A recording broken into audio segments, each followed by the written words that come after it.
announced today for the Indian market. The device is claimed to be the thinnest smartphone available in the market and at the same time the lightest. It measures just 5.1 millimeter in thickness and 97 grams in weight. The device would be available from first week of July for 17,999 across all e-commerce and physical retail stores. So let's get started talking first about the design and the build quality. Company claims it to be the thinnest smartphone. It comes with a front facing 5 megapixel camera, a notification LED and an earpiece. Then you have a 4.8 inch AMOLED display which has a 720p resolution and it is protected by Corning Gorilla Glass 3. The display is not very bright because even at the highest brightness level it appears to be decently bright. Viewing angles are decent. It is an AMOLED display. Below the display you have normal on-screen controls that the company have provided in the device. You don't get any kind of physical touch buttons. As you can see, the device would be available in multiple colors. It would be available in two colors. One is the white variant and another one is the black. The white variant would have a golden back, as you can see. Personally, we like the black variant. It appears to be much better than the white variant which has a golden back. Both the devices have same kind of specifications. The only difference is the color, so you can choose one which you like.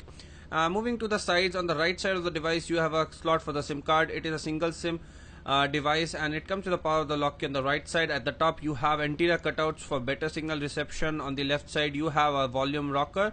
You can see that the device is very slim in nature and comes with metallic edges. At the bottom you have a 3.5mm audio jack along with a micro USB port and a primary mic for voice calling. Moving to the back, at the back company has provided an 8 megapixel camera along with an LED flash and Micromax branding and a speaker outlet.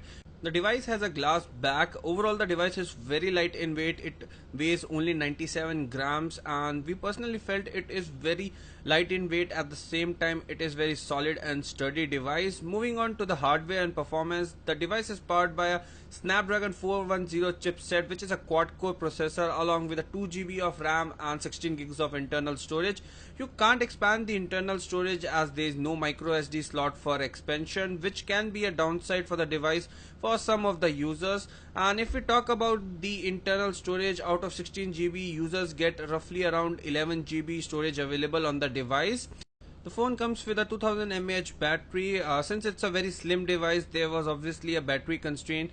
Company cannot provide a very huge battery, so they have included a high density 2000 mAh battery which can give you a battery life of around 1 day as claimed by the company, but we'll confirm that later once we do a proper detailed test. Talking about the software part, it runs on Android Lollipop, which is the latest Android version available for the smartphones, and the UI is mostly stock Android. We didn't face any issues while using the UI. Company haven't modified the UI much. It comes with a camera application which offers you a lot of manual settings to capture great quality images. So let me just show you the camera interface. As you can see, the camera interface appears to be quite normal, but it offers you various modes like portrait mode, night shots and much more. You can choose these modes or go to settings mode to adjust various kind of settings. It is just like a manual mode where you can adjust all kind of settings like exposure, white balance, ISO and capture images quite easily using the back camera. Let me just show you a few sample images which we have captured using the back camera, and as you can see the images appear to be quite good in nature. The quality of the 8 megapixel back camera is pretty good on this device. Each image contains a lot of clarity and the device captures images with great detail, as you can see. So let me just show you a few more samples, and even after zooming in you can see that the level of noise is a bit low. It is a low light condition area and still the device was able to capture good quality images. So overall, Micromax Canvas Sliver 5 appears to be a good device in terms of design and the build quality, but company have provided an hardware Snapdragon 410 chipset along with 2 GB of RAM, which is bit on the downside. Looking at the price point, the only justifying factor we can see is the design. So if you want the slimmest phone in your pocket and if you are crazy about design of a smartphone, you can definitely check out Micromax Sliver 5, which is a 5.1mm thick device and weighs just 97 grams.